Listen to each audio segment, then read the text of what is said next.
बहुत कम है, उलमाए किराम की फहरिस्त बहुत तवील है।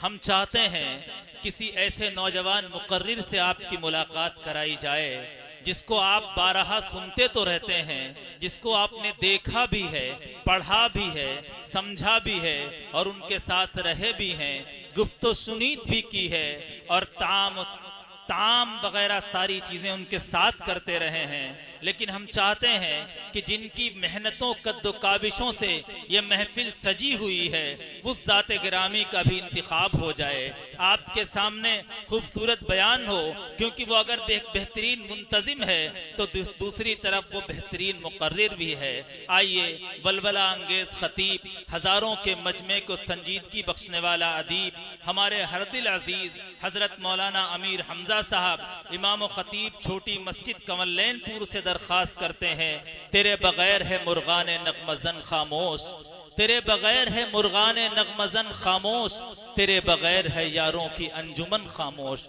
अजीजम मौलवी अमीर हमजा साहब, इमाम खतीब छोटी मस्जिद, माइक पर।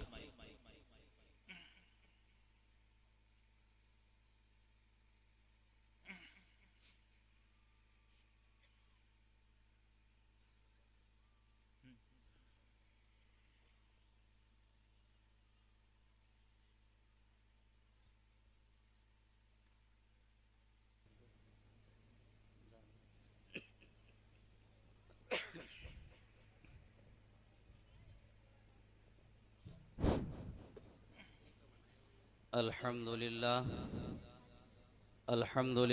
नहमदुहु व नस्तईनुहु व नस्तगफिरुह व नऊज़ु बिल्लाहि मिन शुरूरि अनफुसिना व मिन सय्यिआति अअमालिना मन यहदिहिल्लाहु फला मुज़िल्ल लहु व मन युज़लिलहु फला हादिय लहु व नशहदु अन ला इलाहा इल्लल्लाहु वहदहु ला शरीक लहु व नशहदु अन्न सय्यिदना व मौलाना मुहम्मदन अब्दुहु व रसूलुहु सल्लल्लाहु अलैहि व अला आलिहि व अस्हाबिहि व अज़वाजिहि व अहलि बैतिहि व सल्लम तस्लीमन कसीरन कसीरा।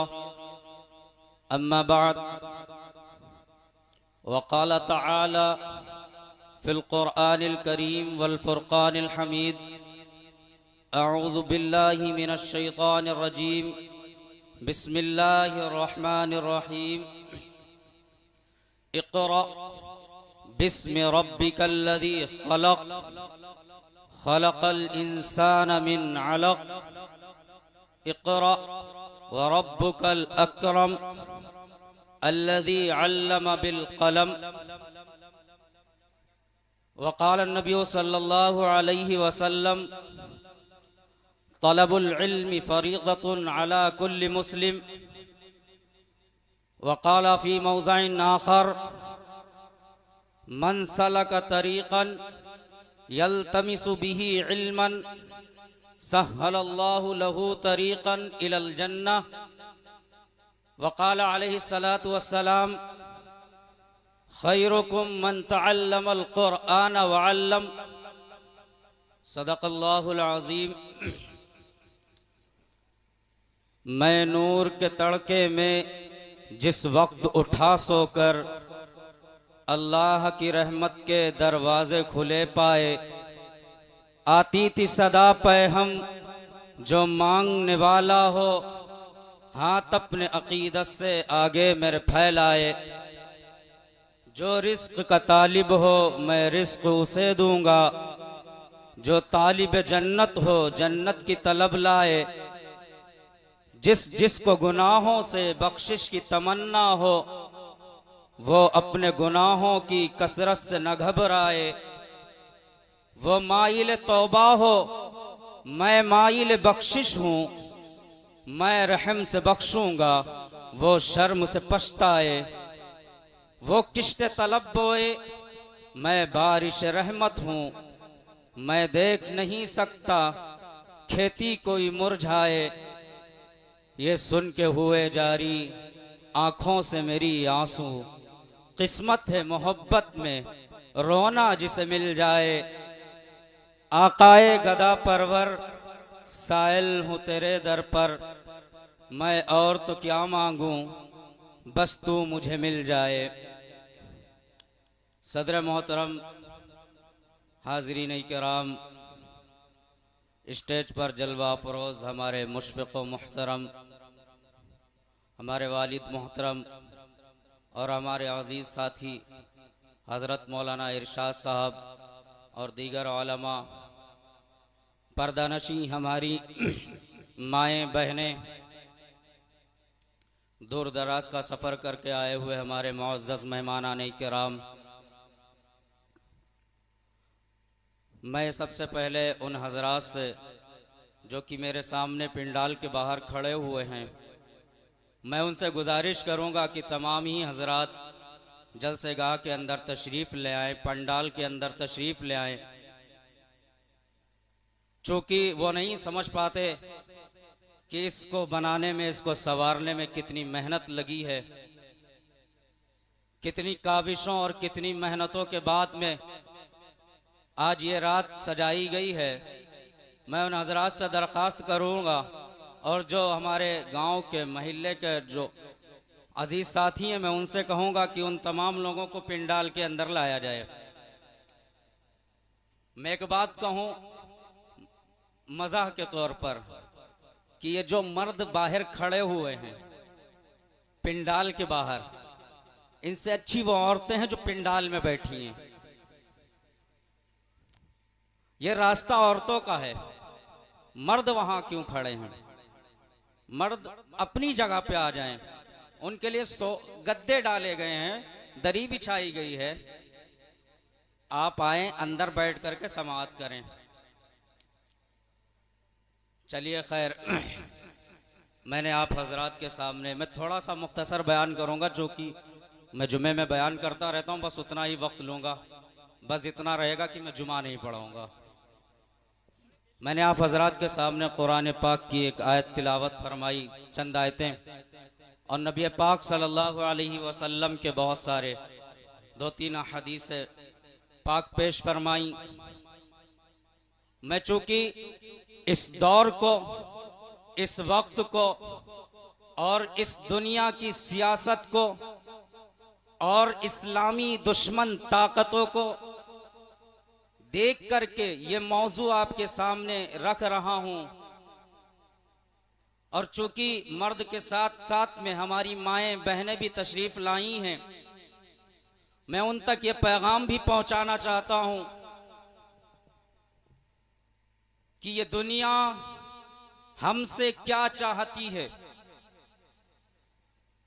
ये दुश्मनान इस्लाम, ये दीगर कौमें हमसे क्या तलब कर रही हैं।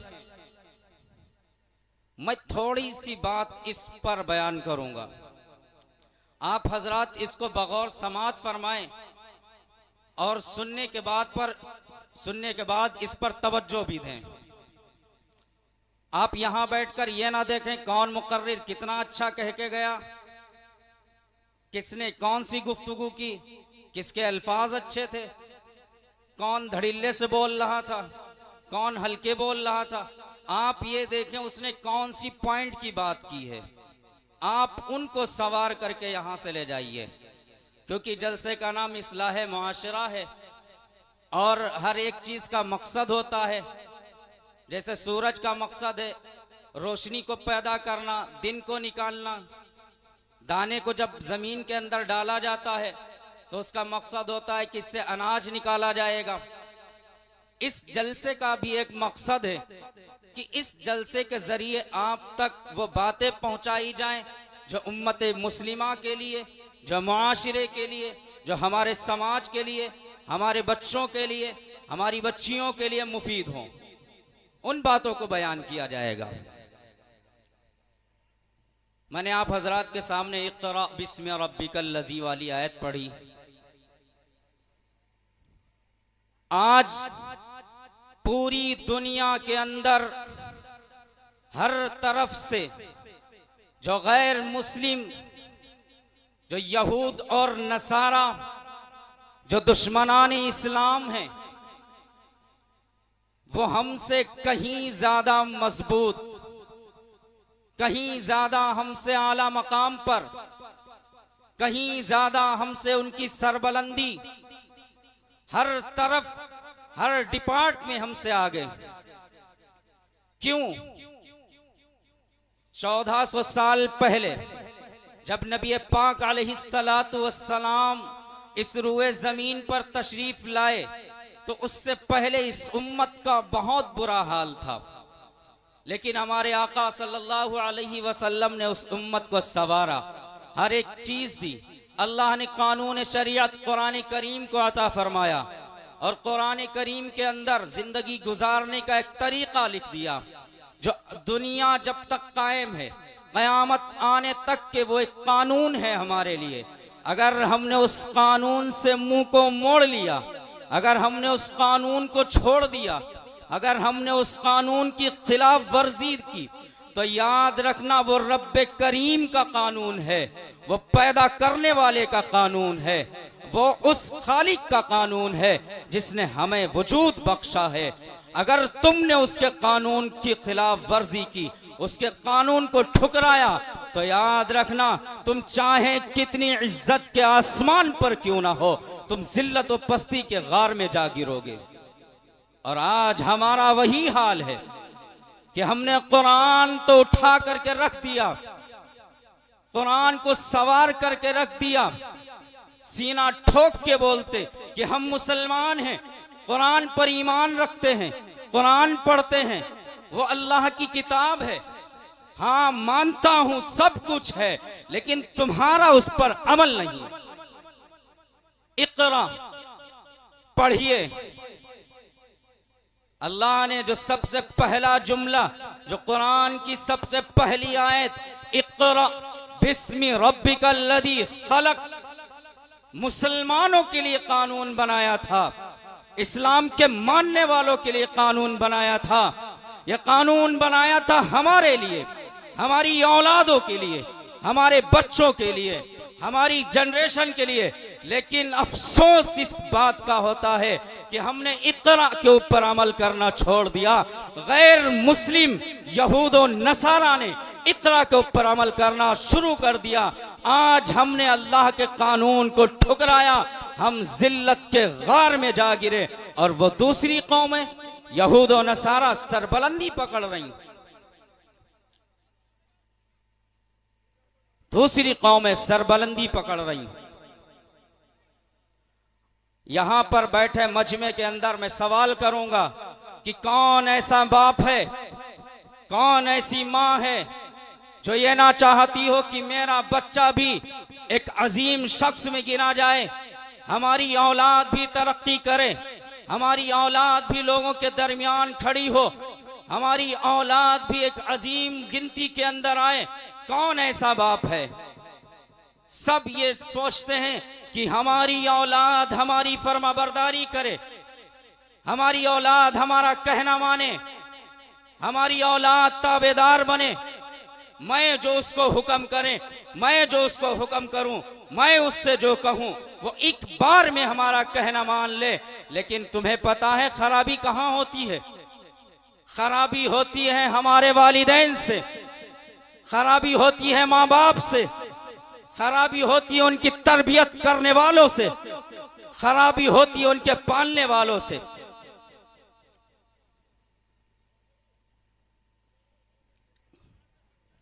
खराबी होती है घर के जो बड़े हैं, जो माँ बाप हैं, उनसे। क्यों? मैं बताता हूं। जब अल्लाह ने कुरान के अंदर फरमा दिया, कुरान के अंदर हमारे जिंदगी गुजारने का तरीका लिख दिया, माँ बाप की फरमाबरदारी लिख दी, उस्ताद की फरमाबरदारी लिख दी, लोगों से मिलना जुलना लिख दिया, हराम हलाल की तमीज लिख दी, जिंदगी गुजारने का पूरा तरीका लिख दिया।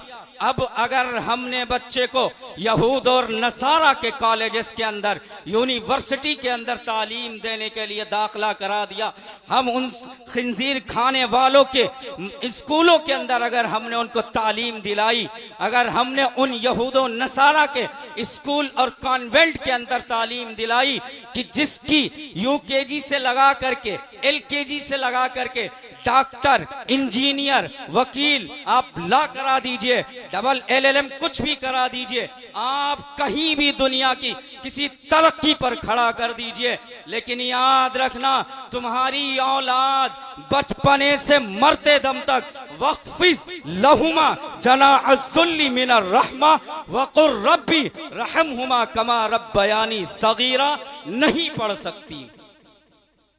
दुनिया की कोई किताब उठा लीजिए, यहूदो नसारे की कोई किताब उठा लीजिए, कॉलेज यूनिवर्सिटी की कोई किताब उठा लीजिए, कहीं नहीं लिखा होगा कि जाओ अपने माँ बाप के सामने अपने सर को झुका दो, अपने आप को जलील कर दो, अपने आप को खार कर दो। कोई किताब ऐसी नहीं है कुरान के अलावा। किसी किताब के अंदर नहीं लिखा है रब्बी जिदनी इल्मा। किसी किताब के अंदर नहीं लिखा इक़रा बिस्मी रब्बिकल्लज़ी खलक। आज जिसे देखो मुंह उठाया, मौली साहब मेरी औलाद मेरा कहना नहीं मानती, मौली साहब मैं उससे कुछ कहता हूं कहना नहीं सुनती। अरे किस बात की उम्मीद लगाए बैठे हो? कौन सी तुमने उसे तालीम दी है?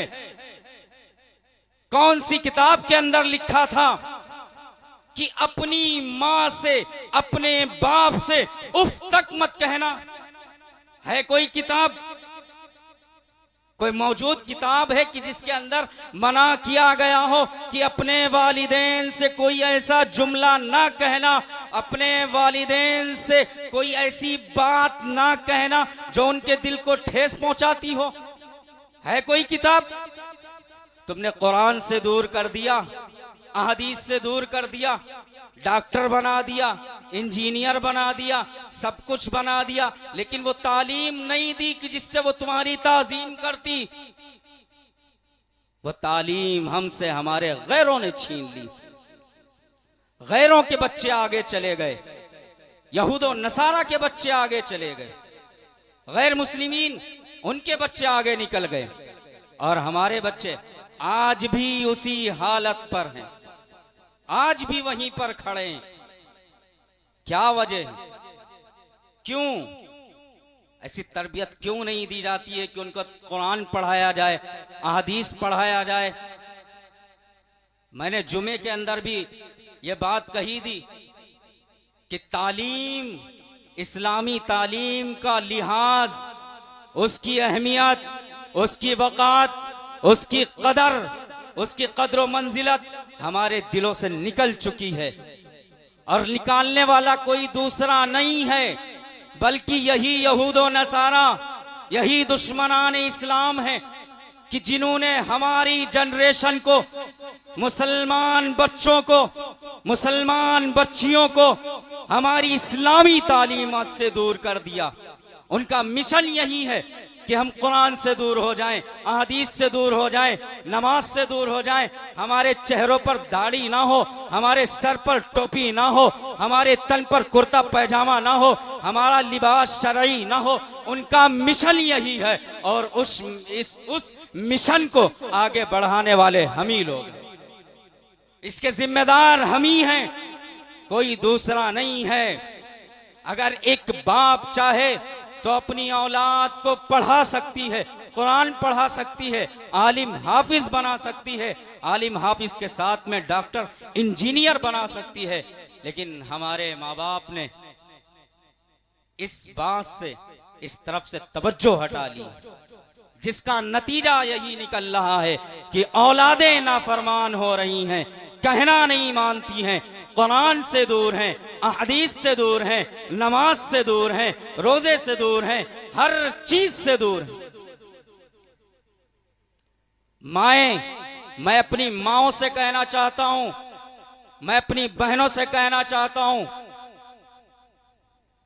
कि याद रखना, मां की गोद बच्चे का पहला मदरसा हुआ करती है। अगर बच्चे ने दुनिया के अंदर जन्म लिया है तो मां की गोद जहां उसने 2-2.5 साल बिताए हैं, जहां उसने परवरिश पाई है, वो पहला मदरसा हुआ करती है। जैसी तरबियत दी जाएगी, जैसी बातें सुनाई जाएंगी, जैसा उसके कानों के अंदर कहा जाएगा, वही असर उस बच्चे के ऊपर पड़ेगा। इस दौर में खास करके ये जो दौर चल रहा है, ये जो सदी चल रही है, इसके अंदर बहुत सारी खराबियां आई। हर चीज के अंदर खराबी आई। कहीं हमारे सामने टेक्नोलॉजी आम कर दी जाती, कहीं हमारा नेट फास्ट कर दिया जाता, कहीं हमें फैशन के नाम पर गुमराह किया जाता, कहीं हमारे लिबास को लेकर गुमराह किया जाता। दूसरी कौमें तो ट्रायल कर रही, हमारी नस्लें उसको आम कर रही।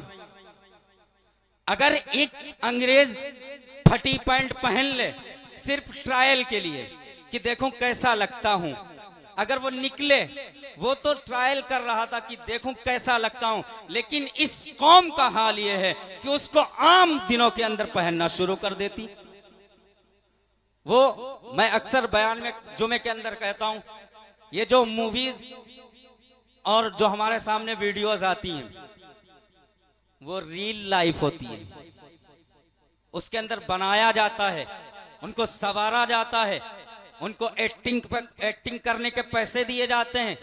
वो मजदूर हैं जिनको हम सुपरस्टार हीरो, जिनकी हम वो नकल करते घूम रहे हैं, यूं कटिंग वो कटिंग, ये कपड़े वो कपड़े, ये शर्ट वो शर्ट। अरे वो मजदूर हैं, उनको मजदूरी मिलती है करोड़ों की, उनको बेहयाई के पैसे मिलते हैं।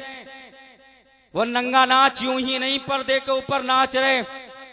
वो हीरोइनें जो छोटे छोटे कपड़े पहन के बड़े बड़े पर्दों के ऊपर नाच रही हैं, वो इसलिए नहीं नाच रही कि वो उनका लिबास है, वो उनकी जरूरत है, नहीं, वो उनको मजदूरी के ऊपर लाया गया है, उनको वो फैशन करने को दिया गया है। करवाने वाला कोई दूसरा नहीं, ये दुश्मनाने इस्लाम, ये यहूदो नसारा, ये मुसलमानों के दुश्मन, इस्लाम के दुश्मन, ये कर रहे हैं वो काम। आज हमारी नस्लें, आज चेयरमैन साहब के घर सुबह बैठा था, बात करने गया तो एक साहब उम्र दराज, तकरीबन 60 साल 55 साल की उम्र रही होगी, तो उनके सामने बात जलसे की पहुंची तो बोले एक बयान इस पर जरूर कर देना, इस बात पर जरूर बयान करवाना कि जो हमारी बच्चियां हैं और जो हमारे मर्द हजरात हैं, जो हमारी औरतें हैं, सारे लोग गौर से सुने, मर्द भी औरतें भी, जो हमारी जनरेशन औरतों की बच्चियों की है, वो बोले साहब बूढ़े, दाढ़ी थी सफेद, टोपी लगी हुई, कुर्ता पैजामा पहने हुए, वो बोले आज हमारे घर की बच्चियां इतने इतने पैरों को खोलकर शॉर्ट कपड़े पहन करके मार्केट में घूम रही, घर से निकल रही।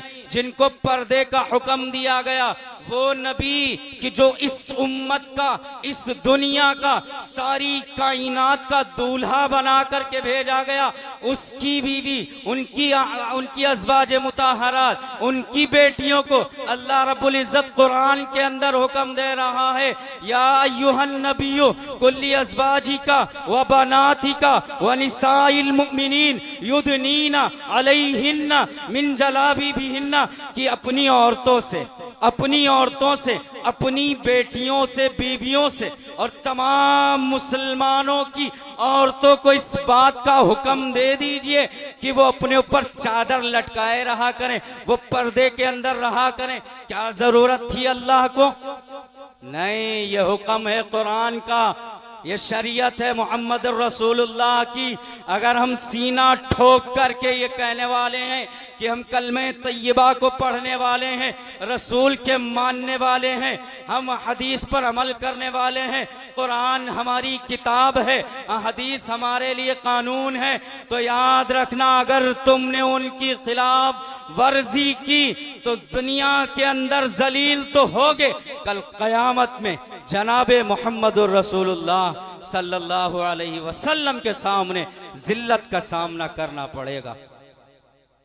नबी की मोहब्बत के नारे लगाने वाले, नबी की शरीयतों को पामाल कर रहे हैं। वो देखो औरतों को टखने, छुपा करके, पूरा ढक करके रखने का हुक्म दिया गया। शरीयत को पलट दिया, उल्टा कर दिया। मर्दों के पैजामे झाड़ू लगा रहे, पैंटें उनकी झाड़ू लगा रही, औरतों के कपड़े शार्ट होते चले जा रहे। क्या है शरीयत? यही शरीयत है। अल्लाह के रसूल सल्लल्लाहु अलैहि वसल्लम ने फरमाया, ला यंजुरुल्लाहु यौमल क़ियामह, ला यंजुरुल्लाहु यौमल क़ियामति इला मन जर्रा इज़ारहुल बतरा, कि जिसका तहबंद या पैजामा टखनों के नीचे होगा, कल क़यामत के दिन अल्लाह रब्बुल इज्जत उसको जहन्नम के अंदर डालेगा। छोटी बात है, एक लिबास के खातिर जहन्नम के अंदर डाल दिए जाओ, छोटी बात है। ना भी डाले जाओ तो सोचो, अल्लाह का रसूल फरमा रहा है कि अल्लाह ताला उसकी तरफ निगाहे करम नहीं करेगा क़यामत के दिन। यह खराबी कहीं और से नहीं आई, हमारी कम इल्मी की वजह से आई। हमने बच्चों को तालीम कुरान की नहीं दी, अहदीस की नहीं दी, जिसका हर जाना हर जगह पे भुगतना पड़ रहा है। अगर माएं चाहें तो बहुत कुछ अपनी औलाद के लिए कर सकती हैं। इमाम बुखारी रहमतुल्लाहि ताला अलैह, अल्लाह उनके दर्जात को बुलंद फरमाए, एक बार उनकी आंख की बीनाई चली गई और उनकी वालिदा ने उनको पढ़ने के लिए किसी बड़े आलिम के पास छोड़ने के लिए जाना था। जब उनकी बीनाई चली गई, मुसल्ले को बिछाया, अल्लाह के सामने नमाज दोगाना अदा की और अल्लाह के सामने अपने हाथों को उठाया और गिड़गिड़ाने लगी, रोने लगी और अल्लाह के सामने ऐसा रोई कि अल्लाह ने उनकी दुआ कबूल फरमा ली। और इमाम बुखारी की रोशनी जो बीनाई थी अल्लाह ने वापस कर दी और इमाम बुखारी ऐसा इमाम बुखारी बना कि कुरान के बाद अगर इस दुनिया के अंदर कोई ऐसी किताब है जो सबसे ज्यादा पाक मुअज़्ज़ब किताब है, जिसका दर्जा है, वो इमाम बुखारी की लिखी हुई बुखारी शरीफ है। अगर ये माएं चाहें तो तकदीरें पलट सकती हैं, माएं चाहें तो अपने औलाद की जिंदगियां संवार सकती हैं। थोड़ी सी तवज्जो की जरूरत है। आज मैं यहां स्टेज के ऊपर जो आपके सामने बयान कर रहा हूं या जो बोल रहा हूं, ये ऐसे ही नहीं, मैं कोई बड़ाई के लिए नहीं, बल्कि मैं ये कहना चाहता हूं अपनी माओं से भी और हमारे अजीज जो दोस्त और जो हमारे चचा जो दूर दराज से आए हुए हैं, मैं उनके सामने बताना चाहता हूं कि बच्चे को पढ़ाने में सबसे ज्यादा योगदान, सबसे ज्यादा कुर्बानी अगर किसी की होती है तो माँ की होती है। अल्लाह मेरी वालिदा मुहतरमा की मग़फ़िरत फरमाए। मैं बारहा कहता हूं कि अगर मेरी माँ ने इतनी बड़ी कुर्बानी न दी होती,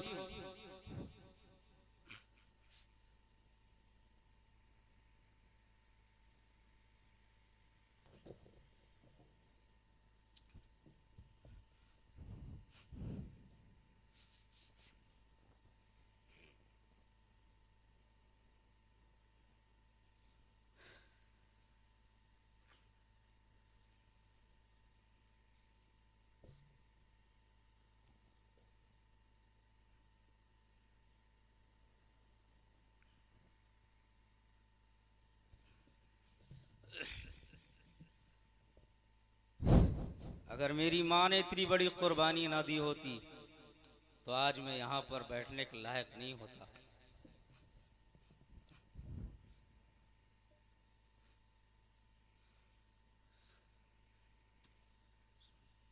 मुझे याद है कि मेरा बचपन का ज़माना था,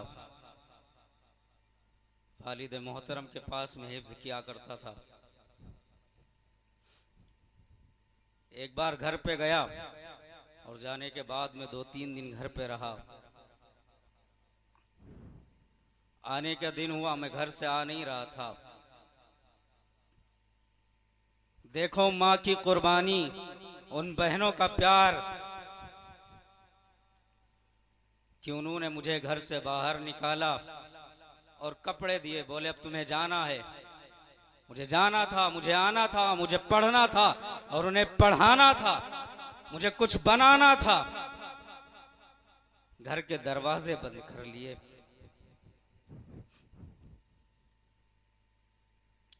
दाखिला नहीं दिया जब तक कि मैं शाहजहांपुर के अंदर अपने वालिद के पास आ नहीं गया। क्या उनको इस बात की तकलीफ नहीं होती कि जो भाई हमारे साथ जिंदगी गुजार रहा है, जो हमारी औलाद हमारे पास परवरिश पा रही है, मैं अपनी नजरों से दूर, अपनी निगाहों से ओझल, अपने वतन को छोड़ करके दूसरी जगह तालीम दिलाने के लिए भेज रहा हूं। उन्हें तकलीफ होती है, कुर्बानी देनी पड़ेगी, दिल पर पत्थर बांधने पड़ेंगे, आंखों के आंसू खुश्क करने पड़ेंगे, रोते हुए दिल को चीखते हुए कलेजे को दाबना पड़ेगा, जब जाके तुम्हारी औलाद इस लायक बनेगी कि अजीम तर इंसानों के दरमियान में उसकी इज्जत हो, उसकी वक़ात हो, वो कौम के लिए रहबरी करे, वो कौम के सामने आ करके अहादीस को सुनाए, कुरान को सुनाए। मेरे पास शिकायत आती,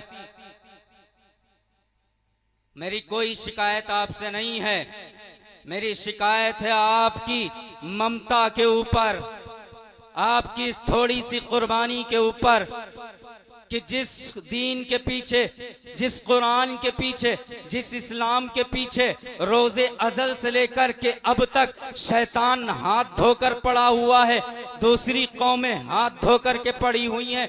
यहूद अलग मरा जा रहा, यहूदी अलग पीछा लिए हुए, नसरानी अलग पीछा लिए हुए, ये गैर मुस्लिमीन अलग से हमारे इस्लाम को दाबने की कोशिश कर रहे हैं। अरे कुछ तो वजह होगी इस कुरान के अंदर, कुछ तो बात होगी इस हदीस के अंदर। ऐसे ही नहीं पूरी दुनिया समेट करके इस्लाम को दबाने की कोशिश कर रही। कोई बड़ी बात होगी, कोई बड़ा मौजिजा होगा, कोई कुरान के अंदर कोई हक बात छुपी होगी, कभी ना। आज उस तालीम से दूर कर दिया।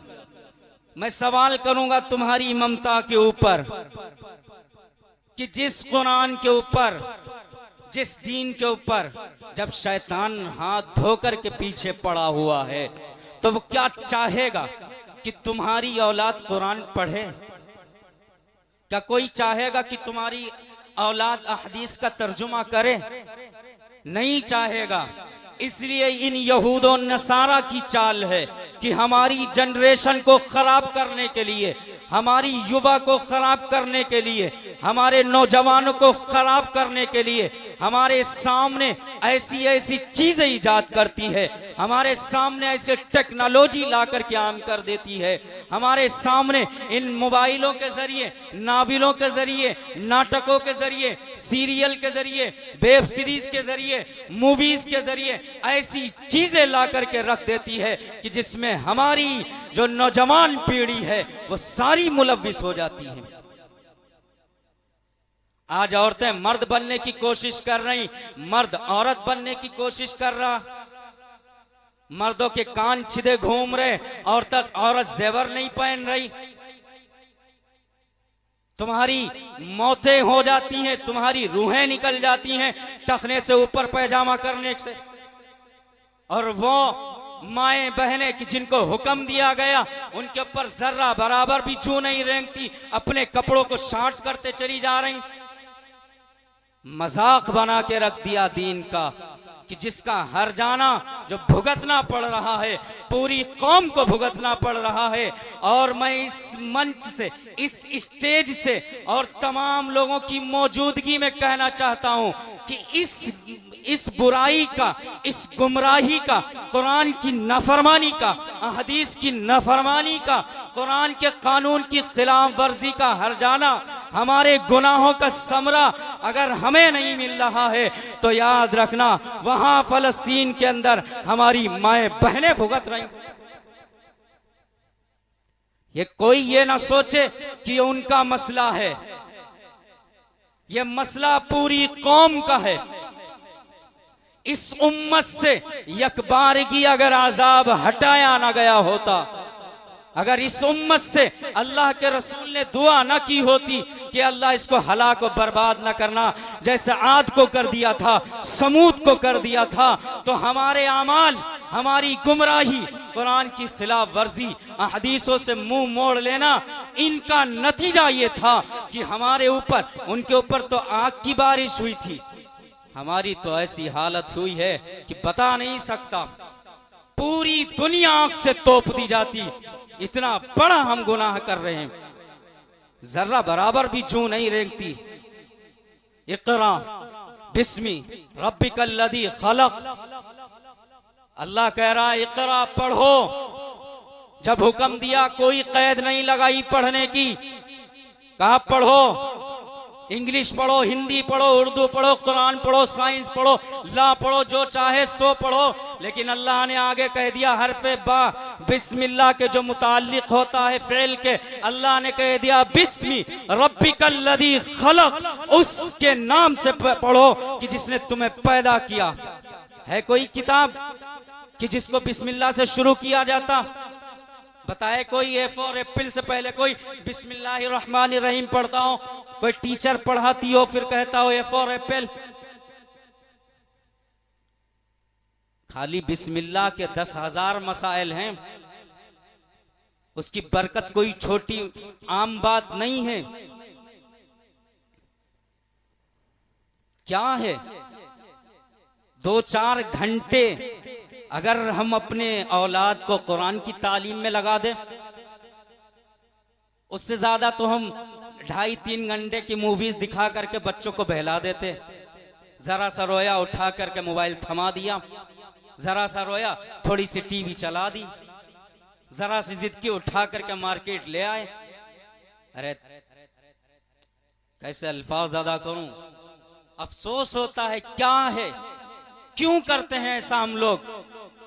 बाद में शिकायत, मेरी औलाद कहना नहीं मानती। अरे उफ, ऐसी जिंदगी के ऊपर जब तुमने तालीम ही नहीं दी वो वाली कि जिसके अंदर सिखाया जाता है कि अपनी माँ से उफ तक मत कहना, जहां सिखाया जाता है कि वालिदैन के सामने अपने सर को झुका करके रखना, अपनी आवाज को ऊंची ना करना।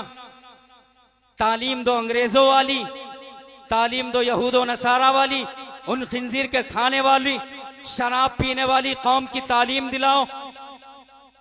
उन ऐसी गंदी नापाक कौम की तालीम दिला करके रख दी कि जो सारी जिंदगी पैदा होने के बाद कब्र के अंदर दफन होने तक कभी साला पाक नहीं होता।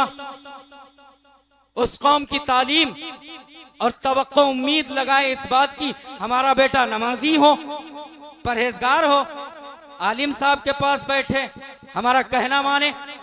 किस बात की उम्मीद, किस बात का गुरूर? अरे इसके हर जाना हमें भुगतना पड़ेगा। और भुगतो, अगर तुमने कुरान की तालीम नहीं दी, अब भी वक्त है। ये दुनिया तुम्हारी नस्लों को तबाह बर्बाद करना चाहती है, ये युवाओं को, ये नौजवानों को बर्बाद और हलाक करना चाहती है और हो रही है। जो जुल्म सितम हर तरफ मुसलमानों के ऊपर, नौजवानों के ऊपर हो रहा है, वो सिर्फ तालीम न होने की वजह से हो रहा है। इन्हें तालीम दो, कुरान की तालीम दो, हदीस की तालीम दो। कोई किताब के बारे में अल्लाह के रसूल सल्लल्लाहु अलैहि वसल्लम ने नहीं फरमाया खैरुकुम मन तअल्लमल कुरान व अल्लम। अल्लाह के रसूल ने कुरान के बारे में फरमाया कि तुम में सबसे बेहतरीन शख्स वो है जो कुरान को सीखे और सिखलाए।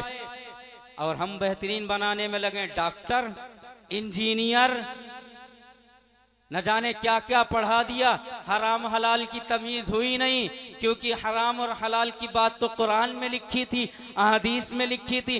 डॉक्टर बन गया, इंजीनियर बन गया, चेंबर में बैठा है, वकील है, मुकदमा आया, लिपट जाता 500 में, 15,000 मांग रहा है, रखो 14,500 हराम के, खाक दुआ कबूल होगी तुम्हारी, तुम्हारी पूरा पूरा परिवार तुम्हारा हराम से तुपा हुआ। दुआएं कबूल करवाने के लिए मौली साहब, दुआएं कबूल करवाने के लिए आलिम साहब, दुआओं के लिए इमाम साहब। अरे अपनी नस्लों को ऐसा बनाओ कि एक बार अल्लाह के सामने मुसल्ला बिछाएं, एक बार अल्लाह के सामने नमाज दोगाना पढ़ें, अल्लाह के सामने अपने हाथों को उठाएं, गिड़गिड़ाएं, रोएं और उनकी दुआ सट से कबूल हो जाए। इधर वो मुसल्ला न छोड़े, उधर तुम्हारी मुराद पूरी हो जाए। क्यों नहीं बनाते? क्या हो जाता? मैं सिर्फ इतना ही कहूंगा, ज्यादा वक्त लेने नहीं बैठा था, मैं सिर्फ इतना पैगाम दूंगा कि अब भी वक्त है, अब भी वक्त है, अब भी वक्त है। अगर हमने अपनी नस्लों का रुख मोड़ दिया, अपने नौजवानों का रुख मोड़ दिया, अपने बच्चों की तरबियत सुधार ली, तो आने वाली नस्लें हमारी इज्जत और सरबलंदी हासिल कर सकती हैं। वरना याद रखना, जिस तरीके से हमारी जिंदगी गुजर रही है, खुदा ना करे, अल्लाह ना करे ऐसा हो कि हम उसी में लगे रहें, वही चीज अपनाते रहें जो दूसरे कौमें कर रही हैं, उसी के ऊपर अमल करते रहें जो दूसरी कौमें कर रही हैं, तो यकीन जानो हमारी नस्लें तबाह बर्बाद हो जाएंगी। आने वाले वक्त में, आने वाले वक्त में हमारी नस्लें तबाह बर्बाद हो जाएंगी। थोड़ा सा वक्त निकाल करके अपने बच्चों को कुरान की तालीम जरूर देना, अहदीस की तालीम जरूर देना। अल्लाह के रसूल सल्लल्लाहु अलैहि वसल्लम की एक हदीस है, मैं उसे पढ़कर और उसका सरसरा तर्जुमा बता करके अपनी जगह चला जाऊंगा, क्योंकि बाज जो दीगर उलमा इकराम हैं जिनके खुसूसी बयानात हैं वो तशरीफ ला चुके हैं। अल्लाह के रसूल ने फरमाया, इदा मातल इंसान इनक़ता अन्हु अमलुहु इल्ला मिन सलासतिन इल्ला मिन सदक़तिन जारियतिन औ इल्मिन युन्तफ़उ बिही औ वलदिन सालिहिन यदउ लहू।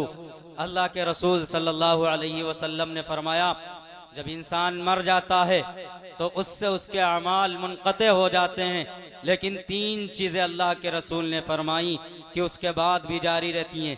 नंबर 1 फरमाया सदक़े जारिया है, और दूसरा फरमाया कि ऐसी तालीम है कि जिससे लोग नफा उठाएं, और तीसरा फरमाया ऐसी नेक साले औलाद है जो तुम्हारे लिए तुम्हारे मरने के बाद में दुआ करती हो।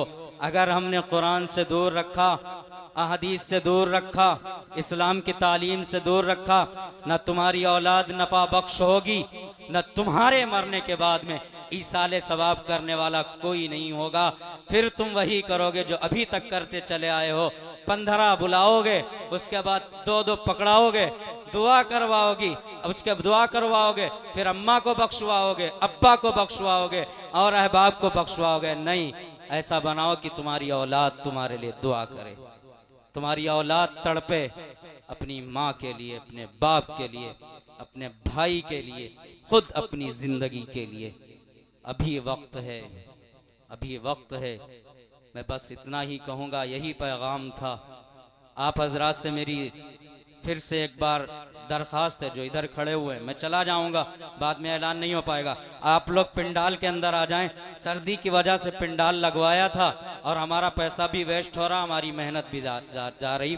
कितनी मेहनत लगी उनसे पूछो, जिन्होंने ये काम किया है, जिन्होंने ये महफिल सजाई है, सवारी है।